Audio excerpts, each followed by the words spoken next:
नमस्कार श्रोताओं, शाम के ठीक 7:20 हुए हैं और ये समय है आपके अपने कार्यक्रम स्पोर्ट्स स्कैन का, जिसमें हम आपको रूबरू कराते हैं ताजा तरीन खेल समाचारों से। इस कार्यक्रम में तमाम खेल खबरों का विश्लेषण और उन पर चर्चा करने के लिए हमारे साथ होते हैं स्पोर्ट्स एक्सपर्ट्स। और आज के स्पोर्ट्स स्कैन के इस एडिशन के साथ मैं हूं आपका होस्ट और दोस्त सिद्धार्थ सिंह। तमाम खेल खबरों पर विस्तार से चर्चा करने के लिए हमारे साथ स्टूडियो में आ चुके हैं जाने माने sports commentator Ghaus Mohammad. Ghaus, sports scan कार्यक्रम में आपका स्वागत है। बहुत बहुत शुक्रिया सिद्धार्थ और सबको नमस्कार। सबसे पहले नजर डालते हैं अब तक की स्पोर्ट्स हेडलाइंस पर। थाईलैंड ओपन बैडमिंटन टूर्नामेंट में इस समय साइना नेहवाल का मुकाबला 92वीं पायदान पर मौजूद मलेशिया की किसोना सिल्वाडोरे से चल रहा है। आईएसएल में अब से कुछ देर बाद ओडिशा का मुकाबला चेन्नई एफसी से होगा। आई लीग फुटबॉल में कल 3 मैच खेले जाएंगे और ऑस्ट्रेलिया ओपन क्वालिफायर में अंकिता रैना ने महिला सिंगल्स के अंतिम दौर में जगह बना ली है।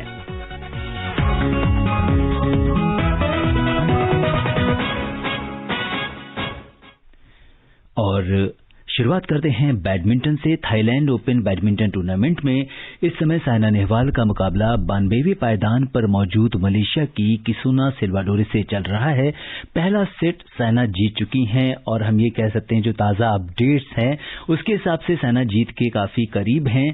किसोना ने अपने करियर में अब तक 82 जीत हासिल की है और साथ में एक दूसरा मैच भी चल रहा है। इस समय एचएस प्रणय का मुकाबला मलेशिया के ली जी जिया से चल रहा है। प्रणय ने भी अपना पहला सेट जीत लिया है। तो अगर हम देखें जिस तरह से ये मुकाबला गौस चल रहा है और बहुत दिनों के बाद कोई टूर्नामेंट हो रहा है और भारतीय खिलाड़ी उसमें हिस्सा ले रहे हैं, तो कुछ किस तरह से आप देख रहे हैं मैच को? देखिए, बहुत ही पॉजिटिव तरीके से हम उसको देख रहे हैं, क्योंकि साइना नेहवाल जो एक जबरदस्त फाइटर है, ओलंपिक में ब्रॉन्ज जीत चुकी है और न जाने कितने टाइटल उनके नाम हैं और 15 बहुत अच्छे वो खिताब और जीत चुके हैं। दूसरी अभी जो खबर आ रही है, थोड़ा सा एक्साइट भी हो गया मैं, वो ये है कि किसोना को साइना नेहवाल ने 21-15 और 21-15 से हरा के अगले दौर में प्रवेश किया। ये बहुत ही अच्छे तरीके से उन्होंने और एकदम ताजा अपडेट है ये, और ये बहुत मुझे लगता है कि ये हमारे जो श्रोता हैं उनके लिए भी ये बड़ी खबर है कि किस तरह से वो अगले दौर में पहुंच गई हैं। और जिस तरह से साइना नेहवाल बहुत सारे हमारी जब टीम वहां पर पहुंची तो बहुत सारे कोरोना को लेकर इफ एंड बट्स चलते रहे और उनके खेलने को लेकर भी संशय बना रहा, लेकिन बाद में बीडब्ल्यूएफ ने उनको परमिशन दी खेलने के लिए और इस तरह से वो आज अपना, और जब परमिशन मिली तो उसके बाद उन्होंने जिस तरह का खेल दिखाया वो वाकई में काबिल तारीफ है। बेशक, देखिए ऐसा है कि पहले ये खबर फैल गई कि वो पॉजिटिव हैं, तो ऐसा लगा कि वो थाई ओपन से नहीं खेल पाएंगी, पर ऐसा नहीं हुआ और वो आई मैच में। और आप ये देखिए कि किसोना जो है मलेशिया की, वो बहुत ही अच्छी खिलाड़ी हैं और अपनी अभी की जो फॉर्म उनकी है वो पीक पे है, बेहतर खेल रही है। और साइना नेहवाल ने जिस तरह से अपनी मैच्योरिटी दिखाई वो यकीनी तौर पे दाद के काबिल है। ये लड़की, जैसे मैंने कहा, 24 इंटरनेशनल टाइटल जीत चुकी है, 11 सुपर सीरीज जीत चुकी है साइना नेहवाल। उन्होंने किसोना को जो यूथ भी हैं उनको नहीं टिकने दिया और 21-15 से जीता। और यहाँ पे ये देख सकते हैं गौस कि जिस तरह से आप किसी भी टूर्नामेंट को जब आप खेलने जाते हैं तो अगर आप संशय में रहते हैं, क्योंकि अगर हम देखें तो पहले जो साइना का जो टेस्ट था कोरोना वो पॉजिटिव आ गया था, बाद की रिपोर्ट्स आपकी निगेटिव आई और आप एक संशय की स्थिति में रहते हैं कि पता नहीं मैच खेल पाऊंगी या नहीं खेल पाऊंगी। तो उसके बाद जब आप मैदान में उतरते हैं, लेकिन आपकी लय वही रहती है, आपका जब प्रदर्शन करने आते हैं तो इतना बेहतरीन प्रदर्शन करते हैं कि अपने आप में काफी अच्छी बात हो जाती है। देखिए, ऐसा है कि जो आपने खुद ही कहा कि साइना पे प्रेशर था कि पहले उनको पॉजिटिव घोषित किया गया, उसके बाद में पता चला कि रिपोर्ट जो है नेगेटिव है। और ये साइना नेहवाल जैसा ही खिलाड़ी अपनी मैच्योरिटी से, अपने अनुभव से ऐसी चीजों का पता नहीं चलने देता। वो अपने हिसाब से मैच को, गेम को खेलता है और जिस तरह आज उन्होंने खेला तो वहां कहीं भी ऐसी झलक नहीं थी। बहुत अच्छे तरीके से उन्होंने ये अपना मैच जीता। बिल्कुल, और इसके साथ ही जिस तरह से 21-15 और 21-15 के सेट से उन्होंने जीता है इसको, तो मुझे लगता है कि कहीं ना कहीं उनका जो फॉर्म है वो बहुत अच्छे फॉर्म में थी वो, और काफी बड़े अंतर से हराया? देखिए, ऐसा है कि आपने ये देखा, अगर मैं थोड़ा क्रिकेट की तरफ ले जाऊं, ऑस्ट्रेलिया में थोड़ी नुक्ताचीनी हुई, भारतीय खिलाड़ियों के लेके कुछ कमेंट्स किए गए तो टीम को यूनाइट कर दिया। एक के बाद एक खिलाड़ी घायल होता जा रहा था। ऑप्शन के तौर पे जो आए उन्होंने भी इतना अच्छा कमिटेड खेल दिखाया जो आखिरी का टेस्ट ड्रॉ किया। ऐसे ही होता है यहाँ पे, जैसे साइना की रिपोर्ट को पॉजिटिव कहा गया, बाद में वो नेगेटिव निकली, तो उन्होंने बहुत अच्छे तरीके से पॉजिटिव तरीके से ही दिखाया। रिपोर्ट नेगेटिव थी, परिणाम पॉजिटिव था। बहुत महत्वपूर्ण बात आपने कही है। और इसी तरह का कुछ एचएस प्रणय की अगर हम बात करें, जो इस समय ली जी जिया से खेल रहे हैं, उनका भी हाल कुछ इसी तरह से था। उनकी भी पहले जो रिपोर्ट थी, अभी लास्ट रिपोर्ट जो है उनकी नेगेटिव है, इसके बाद उन्हें परमिशन मिली दोबारा से खेलने के लिए और आज वो खेल रहे हैं। और हालांकि उन्होंने भी अपना पहला सेट जीत दिया है, तो उम्मीद करते हैं कि वहां से भी हमें अच्छी खबर सुनने को मिलेगी। जी हाँ, प्रणय जो हैं वो बहुत ही अच्छे खिलाड़ी हैं और अच्छा उनका हमेशा प्रदर्शन रहा है। ली जिया जो मलेशिया के हैं और वो वर्ल्ड रैंकिंग में 10वें नंबर पे हैं। और अगर रैंकिंग की बात करें प्रणय कुमार की, तो उनकी 28 रैंकिंग है। उस हिसाब से मलेशियाई खिलाड़ी उनसे आंकड़ों में भारी दिखाई देता है। तो अभी पहला गेम उन्होंने जीता है, दूसरे गेम में प्रणय कुमार थोड़ा मुश्किल में है। जी, और इससे पहले विश्व चैंपियन पीवी सिंधु को पहले ही दौर में पराजय का सामना करना पड़ा था और उन्हें डेनमार्क की मिया ब्लिचफेल्ड से हार का सामना करना पड़ा था। मिया ने उन्हें 16-21, 26-24 और 2-13 से हराया था। पुरुष सिंगल्स में दुनिया के 13वें नंबर के खिलाड़ी बी साई प्रणीत को थाईलैंड के किंटोफोन वांगचारोन ने सीधे गेम में हराया और उन्हें 16-21, 10-21 से पराजय झेलनी पड़ी थी। मिक्स डबल्स की बात करें तो उसमें सात्विक साईराज रंकीरेड्डी और अश्विनी पोनप्पा की जोड़ी ने इंडोनेशियाई जोड़ी को हराया। वहीं दूसरी ओर अश्विनी और एन सिक्की रेड्डी की महिला डबल्स जोड़ी ने कोरियाई जोड़ी से ये पहले दौर में हार गई। तो इस तरह से कुल मिलाकर डबल्स। और इस बीच गौस साहब कुछ और खुशखबरी हमें दे रहे हैं? मेरे ख्याल से खुशखबरी तो नहीं कहेंगे, क्योंकि प्रणय कुमार जो हैं जिन्होंने पहला गेम जीता था 21-13 से और दूसरे गेम में वो 21-14 से हार गए थे और तीसरे गेम में वो 21-8 से हार गए। तो ये हम कह सकते हैं कि प्रणय का जो एचएस प्रणय जो हैं वो मुकाबला हार चुके हैं। हालांकि उम्मीद बहुत थी, क्योंकि हमारे पास जो अपडेट था वो पहले सेट का अपडेट था, तो उस हिसाब से लग रहा था कि प्रणय अपनी बढ़त आगे भी बना के रखेंगे। लेकिन कुछ बिल्कुल वही है कि गेम है, कुछ भी हो सकता है। पर जहां पे एक और साइना नेहवाल से जो उम्मीदें थी वो उम्मीदों पे खरी उतरी है, वहीं दूसरी ओर एचएस प्रणय अपना ये मुकाबला हार गए हैं। जी, उनका जो मुकाबला था वर्ल्ड रैंकिंग में नंबर 10 पे हैं वो मलेशिया के। ली जिया का जो है वो अच्छा रिकॉर्ड रहा है। प्रणय ने कोशिश की, जिस तरह उन्होंने पहला गेम जीता, पर वो ये चीज जो सिलसिला है दूसरे और तीसरे गेम में बरकरार नहीं रख पाए। पर साइना नेहवाल की अच्छी शुरुआत, हमें पॉजिटिव उससे देखना चाहिए। Well played Pranay Kumar. और अब बढ़ते हैं अगली खबर की ओर, बात करते हैं आईएसएल की। इंडियन सुपर लीग में गोवा में अब से कुछ देर बाद ओडिशा का मुकाबला चेन्नई एफसी से होगा। खराब शुरुआत के बाद पिछले 2 मैचों में ओडिशा एफसी की टीम अजय रही है और वो आज भी अपना यही प्रदर्शन दोहराना चाहेगी। दोनों ही टीमों ने अब तक अपेक्षा के अनुरूप प्रदर्शन उतना नहीं किया है। ओडिशा जहां 11 टीमों की अंक तालिका में सबसे नीचे है, वहीं चेन्नई 11 अंकों के साथ 8वें स्थान पर है। इसके पहले हुए मुकाबले में दोनों टीम गोल रहित बराबरी पर रही थी। ओडिशा की कोच स्टुअर्ट ने कहा है कि 4 दिनों के अंदर किसी टीम से दूसरी बार खेलना फायदेमंद और नुकसानदेह दोनों हो सकता है।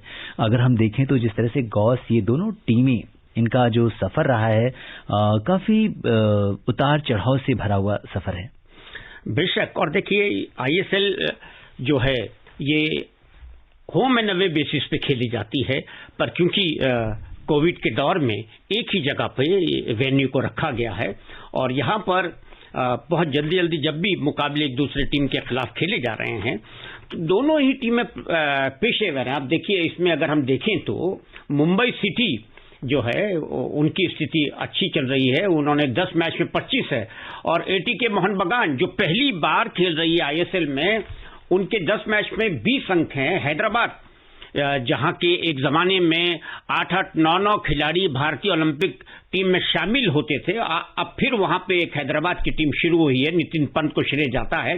उसमें उनके 10 मैचों में 15 अंक है। गोवा जहां फुटबॉल मैं समझता हूं रगों में बसा हुआ है, उनकी भी टीम 15 अंक लेके, जमशेदपुर की भी टीम अच्छी चल रही है। उधर हम कहें कि इसमें ईस्ट बंगाल जो है वो 10 में सिर्फ 9 अंक जुटा पाई है। ईस्ट बंगाल और मोहन बगान, सिद्धार्थ जी, पहली बार आईएसएल खेल रहे हैं।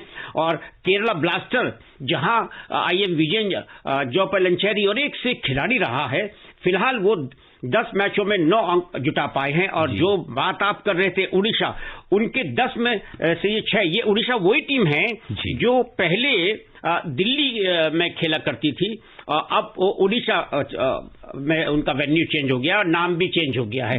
तो फिर भी एक अच्छी कोशिश उड़ीसा की, क्योंकि वहां के जो सरकार है उन्होंने तो ये साबित कर दिया है कि उड़ीसा जो है एक तरह से खेल राज्य है। जी हाँ, बिल्कुल। और अगर हम देखें तो चेन्नई एफसी ने अब तक कुल 10 जो है मैच खेले हैं, उसमें से 2 में उसे जीत, जबकि 5 में उसे ड्रॉ रहा है और 3 मैच में उसे हार का सामना करना पड़ा है। उसके 11 अंक हैं। और वहीं दूसरी उड़ीसा ने अब तक उसने भी 10 मैच खेले हैं, 1 में जीत, 3 मैच ड्रॉ रहे हैं और 6 में से हार का सामना करना पड़ा है।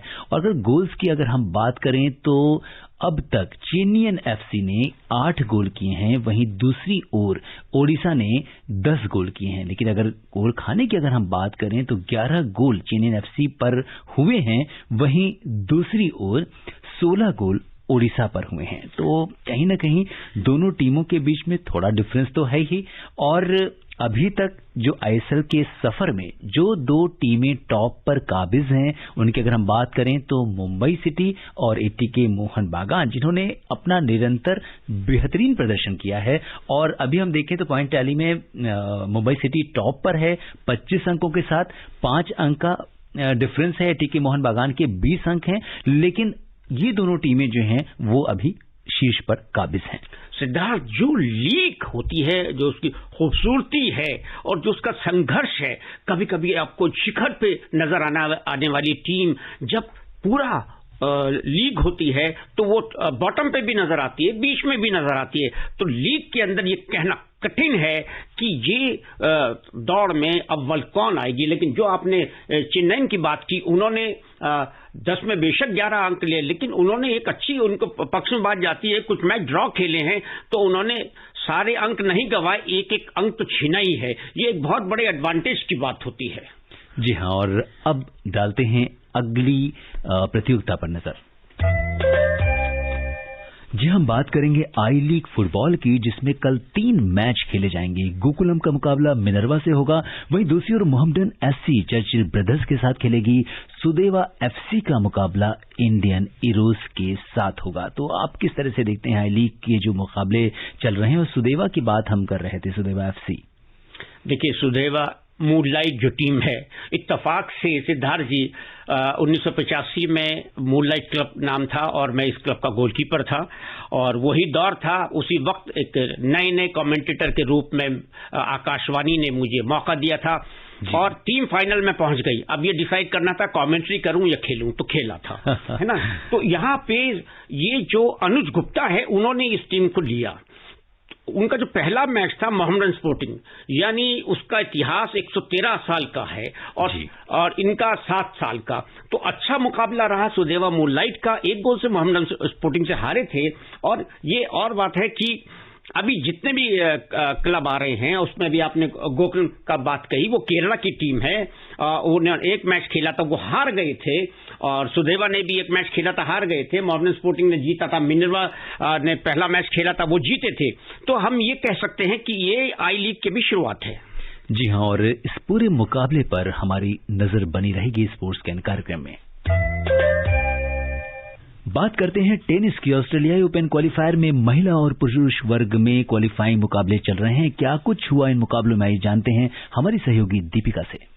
ऑस्ट्रेलियाई ओपन क्वालिफायर में भारत की शीर्ष महिला टेनिस खिलाड़ी अंकिता रैना ने महिला सिंगल्स में दुनिया की 198वें नंबर की खिलाड़ी कैटरीन जावात्स्का के खिलाफ 3 सेट में जीत के साथ ही अंतिम दौर में जगह बना ली है। वहीं दूसरी ओर पुरुष सिंगल्स में रामकुमार रामनाथन को हार का सामना करना पड़ा। दुबई में चल रहे महिला सिंगल्स क्वालिफायर में 180वीं रैंकिंग वाली अंकिता ने दूसरे दौर के मुकाबले में यूक्रेन की खिलाड़ी को 2 घंटे और 20 मिनट में 6-2, 2-6, 6-3 से हराया। अंकिता ने कहा, मैंने पहले सेट में अच्छी शुरुआत की और दूसरे सेट के पहले 2 गेम भी अच्छे रहे। तीसरा गेम अहम था क्योंकि उसने वो गेम जीता था। मुझे खुशी है कि मैंने अपने प्रतिद्वंदी को दबाव नहीं बनाने दिया। मैंने अपने बेसिक्स पर फोकस रखा और आक्रामक खेल दिखाया। अब अंकिता का सामना सर्बिया की ओल्गा डानिलोविच से होगा, जो रैंकिंग में 183वें स्थान पर है। दोनों के बीच ये पहला मुकाबला होगा। अंकिता 6ठी बार ग्रैंड स्लैम टूर्नामेंट के मुख्य ड्रॉ में जगह बनाने के लिए चुनौती पेश कर रही हैं और इतिहास रचने से सिर्फ 1 जीत की दूरी पर हैं। भारत की ओर से किसी ग्रैंड स्लैम टूर्नामेंट के महिला सिंगल्स के मुख्य ड्रॉ में अब तक सिर्फ निरुपमा वैद्यनाथन और सानिया मिर्जा ही चुनौती पेश कर पाई हैं। निरुपमा ने 1998 में ऑस्ट्रेलियाई ओपन के दूसरे दौर में जगह बनाई थी, जबकि सानिया ने 2012 से सिंगल्स कैटेगरी में हिस्सा लेना बंद कर दिया था। दोहा में चल रहे पुरुष सिंगल्स में रामकुमार को दूसरे दौर में चीनी ताइपे के तुंग लिन वू के खिलाफ 69वें मिनट में 3-6, 2-6 से हार झेलनी पड़ी। Deepika Sharma, sports can. और अब बात करते हैं क्रिकेट की। भारत और ऑस्ट्रेलिया के बीच बॉर्डर गावस्कर ट्रॉफी का चौथा टेस्ट मैच 15 जनवरी से ब्रिस्बेन के गाबा मैदान पर खेला जाएगा। 4 मैचों की टेस्ट सीरीज अभी भी 1-1 से बराबर पर है। ब्रिस्बेन में निर्णायक टेस्ट मैच से पहले टीम इंडिया खिलाड़ियों की फिटनेस को लेकर मुश्किल में है। आइए सुनते हैं हमारी सहयोगी अलका की इस रिपोर्ट में।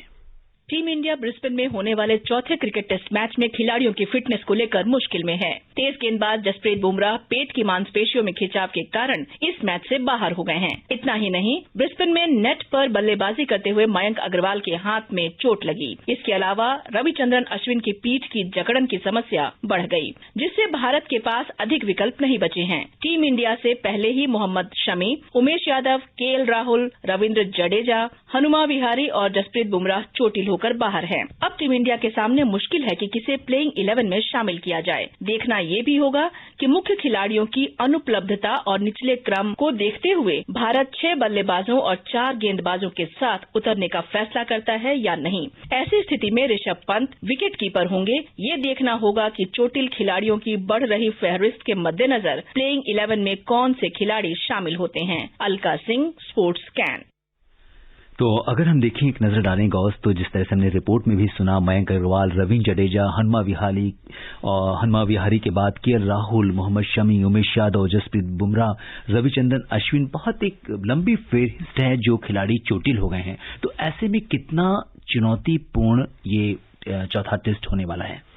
देखिए, आप ऑस्ट्रेलिया के अंदर खेल रहे हैं, ऑस्ट्रेलिया से जिन्होंने हर तरीके से ये कोशिश की है मनोवैज्ञानिक तरीके से भारतीय टीम पे प्रेशर लाएं, और ये उनकी एक इतिहास रहा है। अगर हम पहले भी देखें, कई मौकों पर उन्होंने कुछ इस तरह की बातें की हैं जो मेजबान टीम है वो उन्हें पसंद नहीं आई हैं। और यहाँ पर भारतीय टीम दबाव में इस वजह से है कि कई बेहतरीन अनुभवी खिलाड़ी उपलब्ध नहीं हैं। पर एक बात है, यहाँ पे जो रवि शास्त्री और रहाणे की जो जिम्मेदारी वो बहुत बढ़ गई है। कुछ ऐसी चीजें होती कि प्लानिंग करनी होगी, क्योंकि अटैकिंग हम खेल नहीं सकते। जी हाँ, बिल्कुल। तो अब देखना होगा कि प्लेइंग 11 में कौन से खिलाड़ी शामिल होते हैं। श्रोताओं, अब समय अनुमति नहीं दे रहा कि हम कुछ और खेल खबरों पर चर्चा करें। गौर साहब हमारे स्टूडियो में और तमाम खेल खबरों पर चर्चा करने के लिए आपका बहुत बहुत धन्यवाद। नमस्कार श्रोताओं, स्पोर्ट्स कैन में आज के लिए बस इतना ही। अगर आप इस कार्यक्रम को दोबारा सुनना चाहते हैं तो लॉग ऑन कर सकते हैं हमारी वेबसाइट newsonair.com पर। कल शाम 7:20 पर दोबारा मुलाकात के वायदे के साथ इजाजत दीजिए अपने होस्ट और दोस्त सिद्धार्थ सिंह को। तब तक के लिए नमस्कार।